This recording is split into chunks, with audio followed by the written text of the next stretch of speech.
Hello, everyone. I'm very delighted to be with you tonight. My name is Dr. Wiam Hussein. I'm a consultant endocrinologist in Bahrain. I'm very honored, privileged to introduce the next speaker. As they say, we keep the best for last. This is the last plenary session before the closing remarks by the society. Dr. Ghada is well known to all of us, whether you have read one of her books or chapters, or you have seen her data and up to date, or any of her literature. Fortunately, I met her personally when we established the Untitled Chapter at the days of the founding president, Dr. Ahmed Hassoun and Dr. Ali Khalil. She came and supported us during the conferences for ACE, and she submitted abstracts and gave excellent lectures. And she's doing it again. She knew about this society, new society, the Arab Thyroid Association, and she's here to support us and give us the state-of-the-art lecture today concerning the management of hyperparathyroidism. Now, briefly, Dr. Ghada is a professor of medicine at the American University of Beirut. She's a graduate of Harvard from Brigham and Women's Hospital. And before leaving, she actually was the founding director of the calcium metabolism program unit in Harvard itself. And then she moved to the AUB. She had hundreds of publications. Some of them are in the New England Journal of Medicine, Nature Reviews, and Endocrinology. She's a leader in the Middle East and worldwide in osteoporosis epidemiology, vitamin D, and calcium studies. She's also an author in the guidelines update, and she will talk about it in this lecture. Very thrilled and privileged to introduce her. There's a breaking news. This is a plenary session. It should be no questions and answers, but Dr. Ghada volunteered to join us, and she will be available at the end for questions and answers. So please write in your questions and answers so we can answer them for you. Dr. Ghada, I hand over the floor for you. Greetings. I want to welcome everybody, and I want to thank the president of the Arab Thyroid Association, Dr. Nasser Al-Juhaini, for inviting me to be with you virtually today. My task is to talk about the updates and the management of primary hyperparathyroidism. We will start with a case. I'll go through diagnosis definition, manifestations, differential diagnosis, management for symptomatic or asymptomatic patients, covering medical and surgical interventions. I hope that by going through this 30 minutes exercise, the learning objectives to be achieved are to appreciate the spectrum for the clinical presentation of primary hyperparathyroidism, implement the appropriate workup, select care pathways that are evidence-based for medical versus surgical management, and apply an appropriate monitoring strategy. This is somebody I'm seeing in my clinic. I've been following for years. She's a 75-year-old lady with osteoporosis, hypertension, hyperlipidemia, thyroid nodule, breast cancer in remission, diagnosed 22 years ago, presenting with right femur shaft fracture in October 2022. Because of the severity of osteoporosis on presentation many years ago and her high fracs, the patient was given bisphosphonate for 15 years, discontinued for a drug holiday in 2013, denosumab 2017 to 2019, and back on oral bisphosphonate since, at which time this last fall she had a femur fracture. Review of her x-rays revealed no evidence of atypical femoral fracture. Contralateral femur x-rays were normal. So is this treatment failure? A lady who's received bisphosphonate for a long time, denosumab, back on bisphosphonate, who's having a fracture. Well, this is a challenging diagnosis. If a patient is completely compliant, which my patient was, the International Osteoporosis Foundation operational definition for treatment failure would be 2 or more incident fragility fractures, 1 incident fragility fracture and an elevated serum remodeling markers, or 1 incident fracture in the face of a decreasing BMG that is beyond the center's least significant change. Our patient was compliant. She had a workup for secondary cause of osteoporosis, including chemistries, parathyroid hormone, calcium, urine calcium, SPEP, UPEP. Bone markers were not done because of the recent fracture. And what I show here is her serum calcium level since 2008 till the present time. And you can see that she was completely normal calcemic started hovering in the hypercalcemic range, and then her calcium went back to upper limit of normal. Our upper limit is 10.5. Her PTH level on the right side has been measured multiple times, and in the face of hypercalcemia of 10.7, her PTH was 48. So it's within the normal range, but probably inappropriately normal. And again, in May 2018, where her calcium was elevated at 10.1, borderline elevated, her PTH was also in the upper limit of normal. And finally, the same thing in September when her calcium was 10.2. At that time, her ionized calcium was normal. Her PTH done with the ionized calcium was 61. As I said, the normal range of 10 to 76. 24-hour urine collection was 209, so not frankly elevated. Ultrasound of the kidneys in 2017 was negative, 4 stones, nephrocalcinosis. We did not pursue a system-EB scan in 2019. So the question poses itself in this lady, what is the diagnosis? So we have intermittent hypercalcemia, normal, but inappropriately normal PTH level with a normal urine calcium and a normal ultrasound. So how do we diagnose hyperparathyroidism? Well, we first start suspecting it when there is a finding of an elevated serum calcium level in an outpatient population. If hypercalcemia is confirmed on a repeat sample, all of the causes of hypercalcemia should be considered, keeping in mind that primary hyperparathyroidism is the commonest cause of hypercalcemia in the outpatient setting. Now, this is a paper that's hopefully going to be published soon in JBMR. These are proceedings of the international workshop to which I was a member of on primary hyperparathyroidism. This was to update the latest guidelines in 2013, 2014. And the two definitions that will appear would be hypercalcemic hyperpara with an elevated serum calcium adjusted for albumin in the presence of an elevated or inappropriately normal intact PTH using second or third generation assay on 2 occasions at least 2 weeks apart.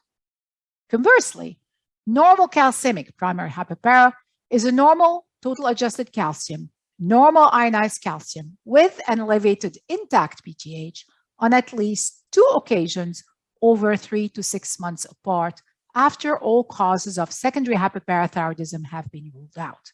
So to diagnose normal calcemic hyperpara, we have to rule out secondary cause of hyperparathyroidism, including CKD, renal calcium loss, calcium malabsorption from intestinal bowel disease SPRU, and medications such as DMAP, bisphosphonate, anticonvulsant, lithium phosphorus. So PTH levels in normal and hypercalcemic state and the concept of the set point.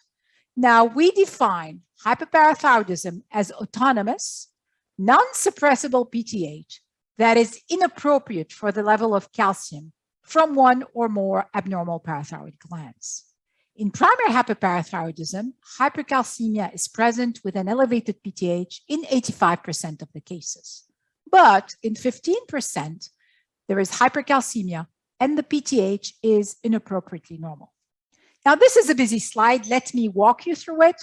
On the x-axis, we have total serum calcium. On the y-axis, we have intact PTH in picogram per ml. And the box here is the normal serum calcium from 8.8 to 10.5, and the normal PTH levels from 10 to 65 in that specific assay. What this inverse sigmoidal curve is a curve I did as a fellow, actually, bringing volunteers to the Clinical Research Center, giving them on the first day an infusion of citrate to lower their calcium and measuring PTH serially. And then they go home, and on the second day, they get an IV infusion of calcium gluconate, and we measure PTH level. And then we define the exquisite inverse sigmoidal relationship between calcium and PTH. Now, this is normal people. This is the normal range for calcium and PTH. These here are people with high calcium and low PTH, so hypercalcemia of malignancy. And all the triangles are people with hypercalcemia and high PTH, therefore hyperparathyroidism. But you can see that they are a subset, maybe 15% or so, who have high calcium level, but their PTH is still within the upper limit of normal for that range of PTH. And this is what we mean by inappropriate PTH levels.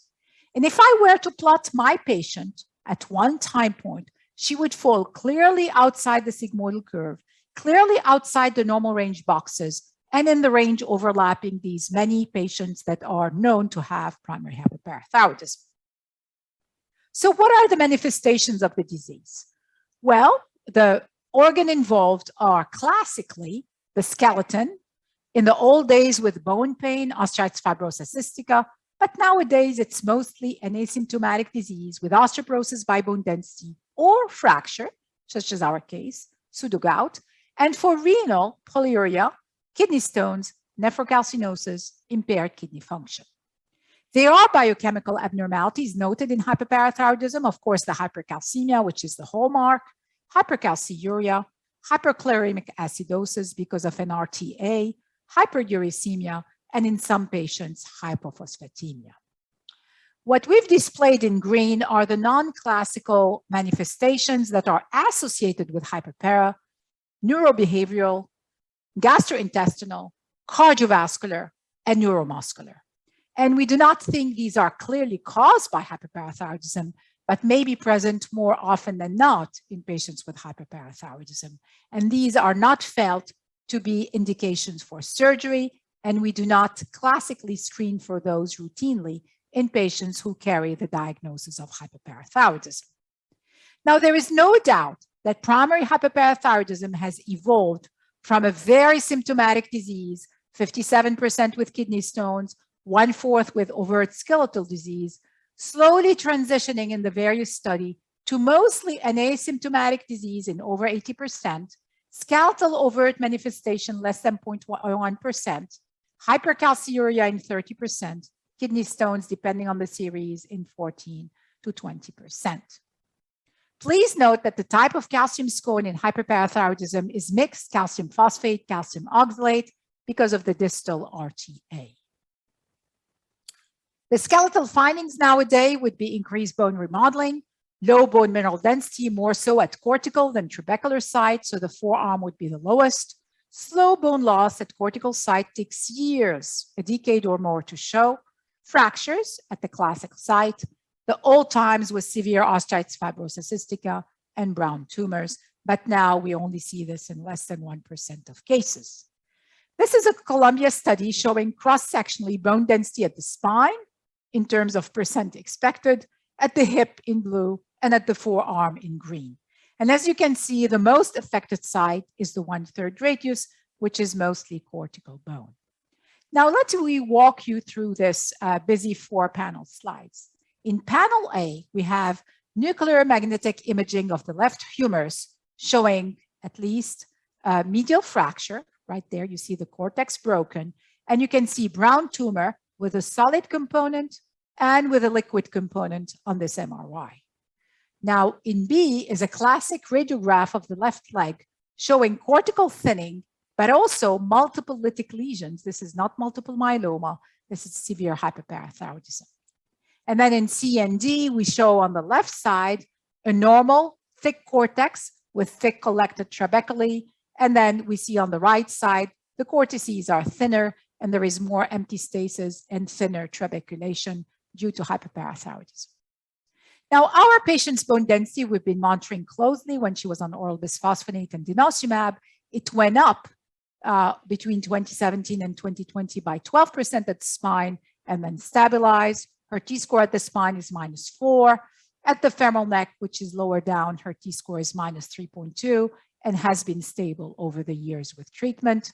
And this is now her total hip BMD score of -2.7, and again has been relatively stable over 4 years with a very high frax of 20% for major osteoporotic fractures.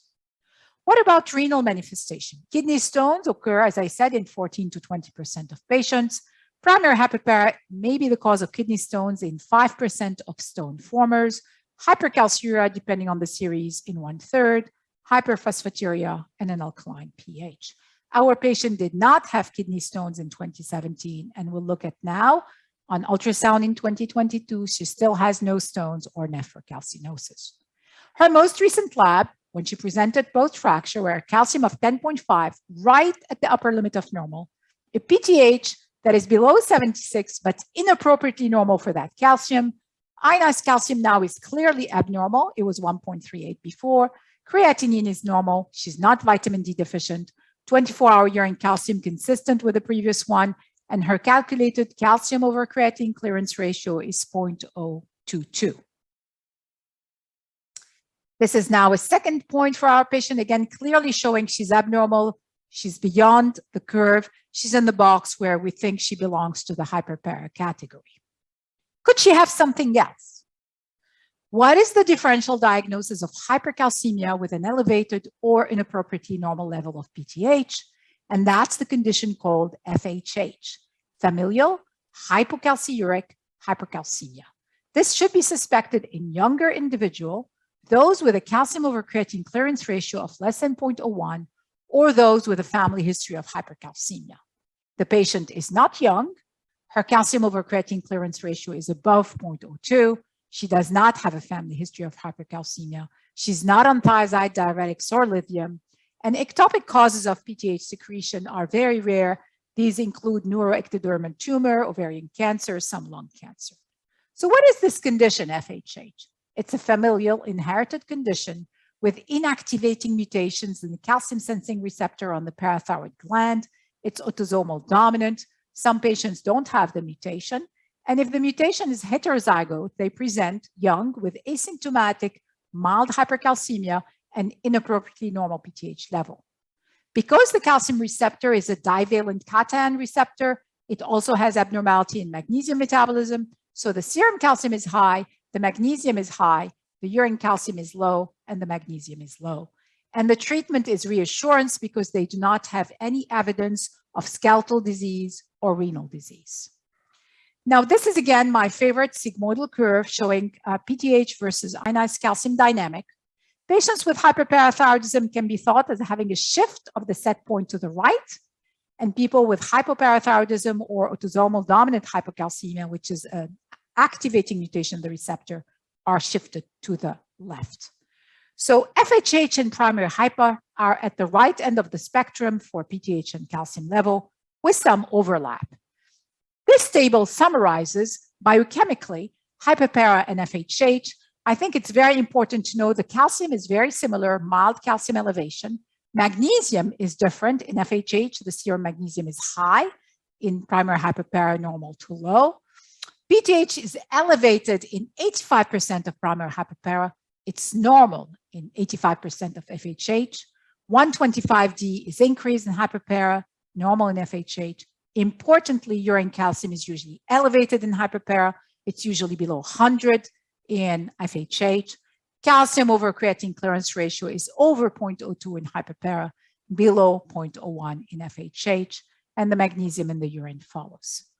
This algorithm, my colleague from Columbia, Dr. Silverberg, and I are working on, will be published in the updated version of UpToDate, is how do we make the diagnosis of hyperpara? The first question is, does the patient have hypercalcemia, and is it confirmed on repeat measurement as per the definition I gave you before? You do the intact PTH level with a calcium corrected or ionized on the same blood draw. If the PTH level is 1.5 to 2 times upper limit of normal with persistent hypercalcemia, primary hyperpara is very likely.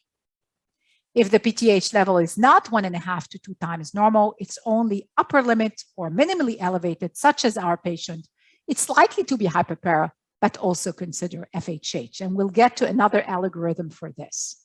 If the PTH level is below 20, which is not the case here, primary hyperpara is unlikely and evaluate for non-PTH mediated hypercalcemia. High vitamin D dosing, the vitamin D intoxication, hypercalcemia of malignancy in a symptomatic patient, etc. So if we were with a PTH level mid-upper normal or minimally elevated, and we're in that differential of hyperpara and FHH, what do we do? Well, we obtain a 24-hour urine collection with a vitamin D. Is the 24-hour calcium normal or is it elevated? Importantly, is the calcium over creatine clearance ratio more than 0.02? In our case, it was. Primary hyperparathyroidism is likely. If it's not elevated, make sure your vitamin D is replete.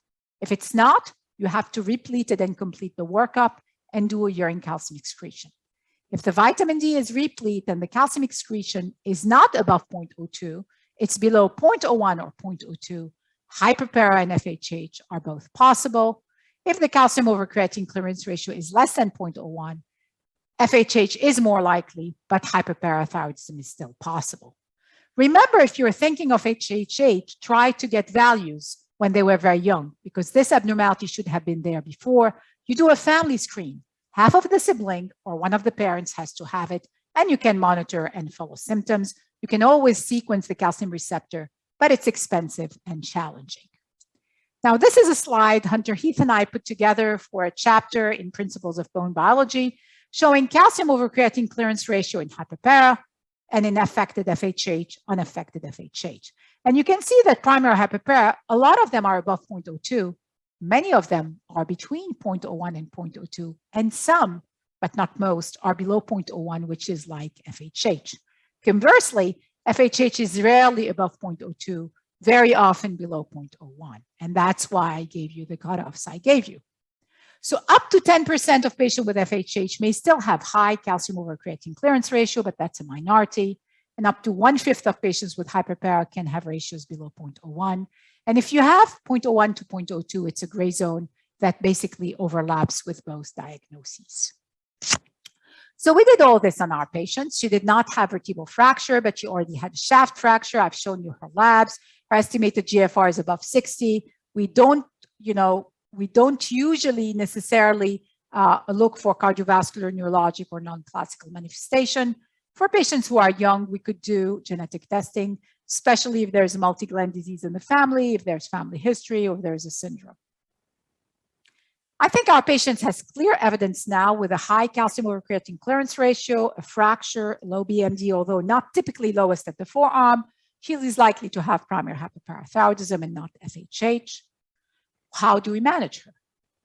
So for patients who are symptomatic or who are asymptomatic with evidence of end organ damage, surgery is the gold standard. Our patient is not asymptomatic. She's already sustained a fracture and she has osteoporosis by BMD. So surgery would be the best way to go. The indications for surgery has evolved over time. Let's concentrate on the upcoming ones.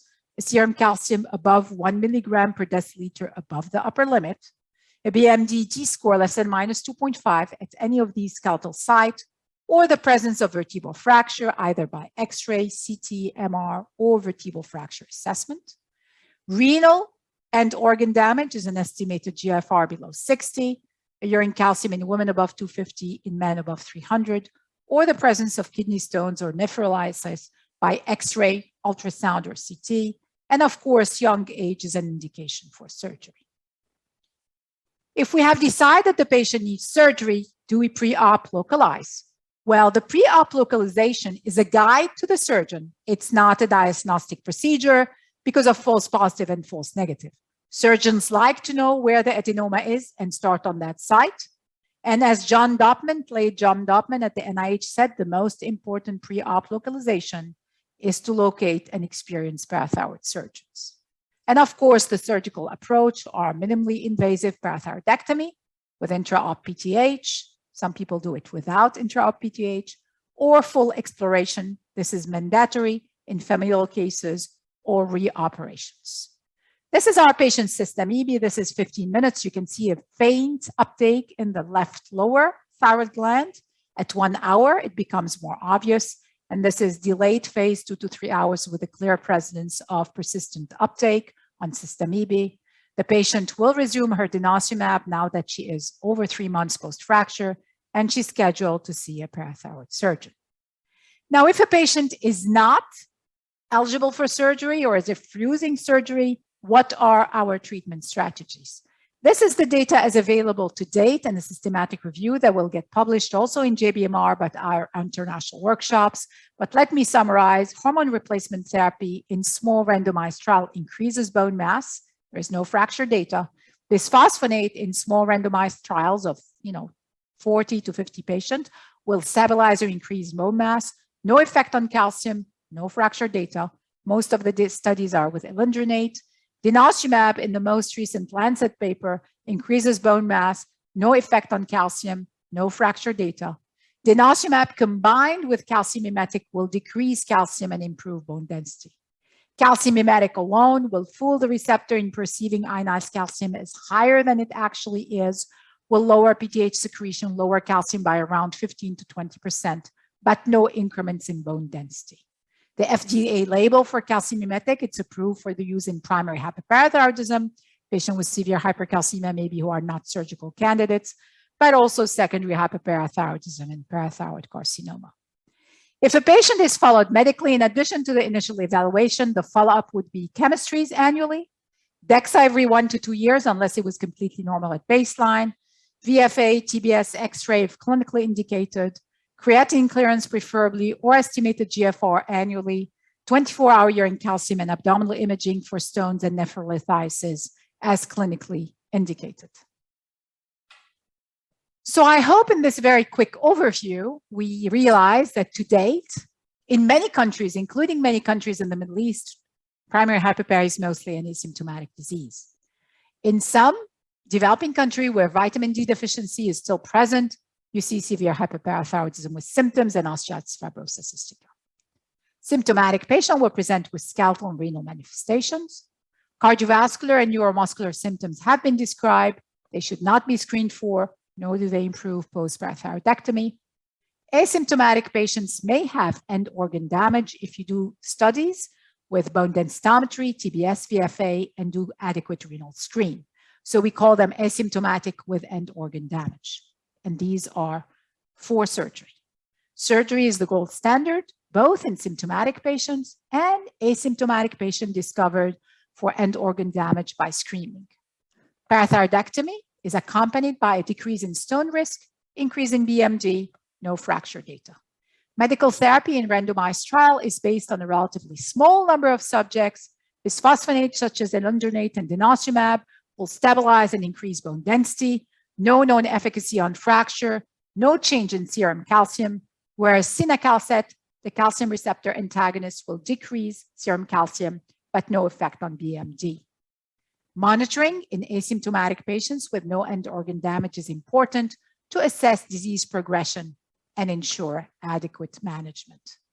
And with that, I'd like to thank Dr. Juhaini, the organizers, and my colleagues for inviting me to be with you today.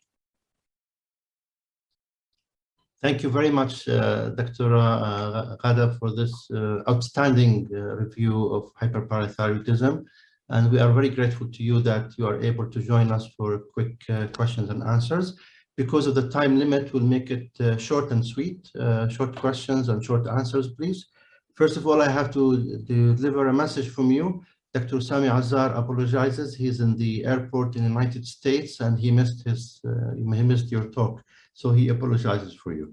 The first question came to us about when do you use cinacalcet in patients with hyperparathyroidism? Thank you, Dr. Wiam. First of all, the most important acknowledgement and thanks goes to you. You really made this a very smooth ride despite hectic and challenging time. I think you've put together a fantastic Congress. I'm very grateful. I am very happy to be with your faculty and to have the opportunity to share this important meeting with our fellows. So thank you so much. Cinacalcet, I rarely use it because patients with mild hyperpara usually have very mild hypercalcemia. And this drug really lowers calcium, but has no beneficial effect either on stone risk profile nor on bone mass. It's expensive and has a lot of side effects. If a patient has severe primary hyperparathyroidism and I'm trying to bring the calcium down, I may treat them with a combination of cinacalcet, potentially something to preserve their bone. If they're not willing to go to surgery, cinacalcet to lower the calcium, and then surgical intervention to follow if they're willing to have surgery. So although it's FDA approved for primary hyperparathyroidism, as is for secondary and parathyroid carcinoma, we rarely use it. Last thing I want to say, it's an expensive drug, but also with a lot of side effects. Once you go above a dose of 30 milligrams per day, patients start complaining of GI side effects, nausea, and vomiting. So to be honest, I don't use it a lot, if anything at all, in primary hyperpara. Thank you. Quick question about the normal calcemic hyperparathyroidism. There's a lot of confusions and I have many questions about it. When do you discharge them from the clinic? when do you start treating them, even though the calcium is normal? That's a very good question. And actually, normal calcemic hyperpara is actually a very challenging disease to manage. I try to sit on them, get a lot of calcium and PTH levels over time, while ensuring that I'm preserving bone mass at the same time. And the reason is, there is a school of thought that says that normal calcemic hyperpara is the precursor of hypercalcemic hyperpara. So I'm kind of waiting for them to manifest themselves and make themselves clearly hyperpara before I intervene. There is no good data on natural disease progression of normal calcemic hyperpara, nor are there any good data on intervention in normal calcemic primary hyperpara. So what you will see in the 2022 JBMR papers is the big knowledge gap in this disease. Now, you really need to make sure, as I said before, that you don't have a normal calcium with a high PTH because of CKD, low vitamin D, certain drugs, or potent anti-resorptive drugs. And that was in one of my slides. So I really think it's very important to ensure this is not secondary hyperparathyroidism with normal calcium. And if you have none of these causes, then by exclusion, it's normal calcemic hyperpara. But longitudinal follow-up, 6 months later, it could turn out to be a primary. And this is why I presented my patient. If you recall, I plotted the calciums over time. There was a period where her calcium was normal, her PTH was within the normal range. And with time, she declared herself. Then she went back to normal calcemic primary hyperpara, and then she became frankly hypercalcemic. So I think that the line between normal calcemic hyperpara and hypercalcemic hyperpara is very fine. And the longer you follow them, they could be at the end of a spectrum. So I sit on them until I'm very convinced this is what they have, and I don't have good data to guide me to tell you when to intervene. But clearly, if you have a normal calcemic hyperpara with end organ damage, then you send them to surgery. This becomes very challenging though, because the surgeon don't like that.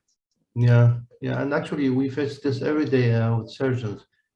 They refuse to touch the patient or even believe in the diagnosis, although it's a biochemical diagnosis. They want you to localize before they do that.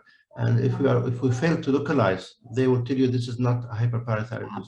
I think the best service you can do these patients is not to rush them to surgery, is to give enough time for them to show you hypercalcemia with high or inappropriate PTH. It becomes more of a case. And the other thing I want to say about localization is you can have false positive and false negative, and the normal calcemic hyperpara are the one who are going to have false negative. They're small adenomas, they're difficult to detect. So I'm in no rush to send them to surgery, and I protect their bones and I make sure they have no kidney stones and drink lots of fluids. A quick question here. Somebody's asking about cinacalcet and familial hypercalcemia. Absolutely no indication. The reason is these people are completely asymptomatic. The best advice you can tell them is family screen. Don't let a surgeon ever come close to your neck. You don't need treatment because you don't have bone disease. There have been very rare cases of mutations with stone disease, but again, not enough to intervene, not enough to use drug. Their hypercalcemia is very mild. If they are homozygotes, then they would manifest at birth, and these people need 3.5 gland parathyroidectomy. They behave like severe hyperpara. A very small subset will go through neonatal period without needing surgery and recover. But the heterozygotes, which is what you will see in your clinic, we think is not as rare as we used to think. And whenever I'm debating that diagnosis, the most challenging is, remember, high calcium 11, PTH 75, calcium over creatine clearance ratio between 0.01 and 0.02. My God, this is the gray zone. It could be either. What's the cheapest thing to do? Get calcium levels on the siblings, and if the parents are alive, on the parents, because this is an autosomal dominant disease, and you're bound to have some siblings being hypercalcemic, one of the parents, if they're alive, is being hypercalcemic, and you observe. Of course, you do a bone density. Of course, you do a kidney, profile, but this is FHH. If half of the family have it, you could do the calcium sensing receptor sequencing. It's expensive. None of my patients wanted to pay for it. It's around $1,200. Thank you so much. I think we run out of the questions for the hyperparathyroidism. We have one question for Dr. Naifa, and thank you for joining us again. Apparently, Dr. Naifa, you did not work today. You've been with us all day long, and we thank you for this. It's a pleasure always to have you. The question about the treatment for medullary thyroid cancer. If you treat a patient and later on they convert to become RET positive, do you change the dose or the regimen that you started with? Yeah, so it's an interesting question. First of all, thank you all for having me and congratulations on a fantastic first Arab Thyroid Congress. This has been amazing. And Dr. Ghada, I would love to pick your brain about parathyroid cancer one day, so we'll meet up. Anyway, sorry, Dr. Riam. So regarding, that's an interesting question. So typically we're talking about somatic mutations, right? So at an abnormal or mutated RET on the tumor, not in the blood, a non-hereditary medullary thyroid cancer that then develops a RET mutation. So RET mutations tend to be drivers and tend to be there from the beginning. So I would question if the first sample was tested correctly, if somebody said that they developed a RET later. What I have seen is RET deletions or RET fusions extremely rarely develop later in metastatic disease in medullary. Now, whether they weren't picked up with a different assay to begin with, I don't think I've seen a RET mutation develop later. But let's switch that question a little bit. You didn't know you had one before, right? And you now know you have it. If the patient is doing well on a different systemic therapy or a kinase inhibitor and not progressing and tolerating it from an adverse events or side effect standpoint, then I don't feel that we need to switch them to a RET inhibitor. I would only do that if they weren't tolerating it or their disease is progressing, if they're already on a drug. Thank you so much. Very short answer, Dr. Naifa, and this is the last question before we end. Fractures in patients with medullary thyroid cancer. What's the mechanism, how they develop fractures? So interesting. So fractures in medullary thyroid cancer are very often from metastatic disease. So it may be a pathologic fracture. Now you can, 20% of the time you'll have MEN2, and within those MEN2, some of those patients have hyperparathyroidism. So hopefully those patients were germline tested, because all medullary thyroid cancer patients should have a RET germline testing. But also if you didn't have the RET or they have MEN2, then you want to be checking their PTH and their calcium and work them up for that. Thank you. That's amazing discussion. Thank you both, ladies. Ladies shine today in the conference, as always. I really appreciate it on behalf of the Board of Directors and the Scientific Committee. We'd like to conclude here and thank you all for being with us. Dr. Nasser will be with us to have the final closing remarks of the Congress. Thank you all.